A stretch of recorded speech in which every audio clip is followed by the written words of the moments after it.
নমস্কার বন্ধুরা। National aluminium এই স্টকটি নিয়ে আজকে কথা বলবো। স্টকটির চার্ট খুব ভালো একটা পরিস্থিতির মধ্যে রয়েছে।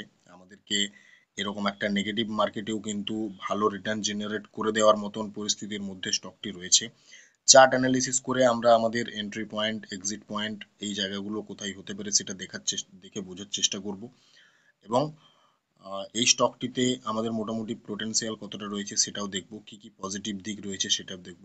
তার আগে যারা চ্যানেলটি প্রথমবার ভিজিট করছেন অবশ্যই চ্যানেলটি সাবস্ক্রাইব করবেন, বেল আইকন প্রেস করে দেবেন। আমরা প্রথমেই যদি স্টকটির মধ্যে একটা পজিটিভ দিক দেখি, পজিটিভ দিকটি কি, এই জায়গাতে দেখুন স্টকটি একটি কত সুন্দর ফ্ল্যাগের মতন প্যাটার্ন বানিয়ে ফেলেছে অলরেডি।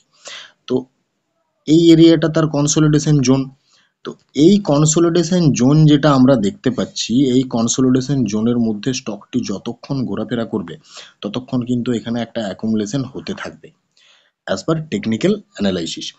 তো যদি এই জায়গাটার থেকে ব্রেকআউট আমরা পেয়ে যাই তাহলে একটা ভালো মুভ আমরা এই স্টকটির থেকে পেতে পারবো।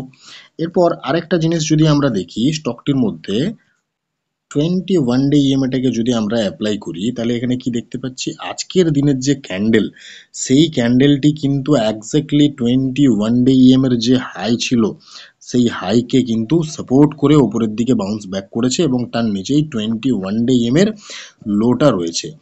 এবারে এই জায়গাটাকে যদি আমরা মার্ক করে নিই তাহলে এখানে আমরা কি দেখতে পাচ্ছি, আমরা এই জায়গাটা মার্ক করলে একটা জিনিস দেখতে পাচ্ছি, 21 ডে এম এর লোটা কিন্তু এক্স্যাক্টলি আমার এই জোনের কাছাকাছি ট্রেড করছে। আর এই জোনটা একটা সময় স্টকটির জন্য কিন্তু রিজেকশনের কাজ করেছিল। আমরা জানি যখন কোনো স্টকের একটা জোন রিজেকশনের কাজ করে সেই জোনটাই পরবর্তী সময় কিন্তু আমাদের সাপোর্টের কাজ করে। কাজেই এই জায়গাটা কিন্তু আমাদের স্ট্রং সাপোর্টের কাজ করবে এই স্টকটির ক্ষেত্রে।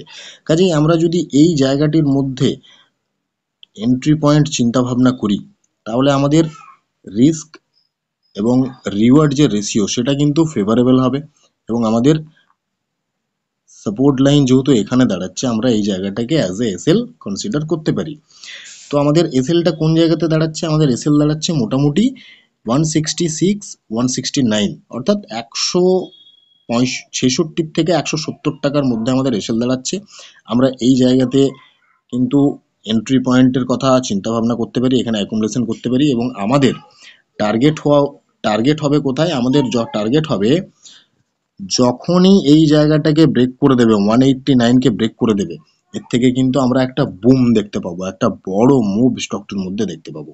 তো স্টকটির র্যাডারে রাখুন। এই লেভেলগুলো আমি এডুকেশনাল পারপাস আপনাদের সাথে শেয়ার করলাম, কোনো রিকমেন্ডেশন আমি আপনাদেরকে দিচ্ছি না। অবশ্যই নিজের ফিনান্সিয়াল অ্যাডভাইজারের সাথে কথা বলবেন, নিজে টেকনিক্যাল অ্যানালিসিস করে ডিসিশন নেবেন। ধন্যবাদ।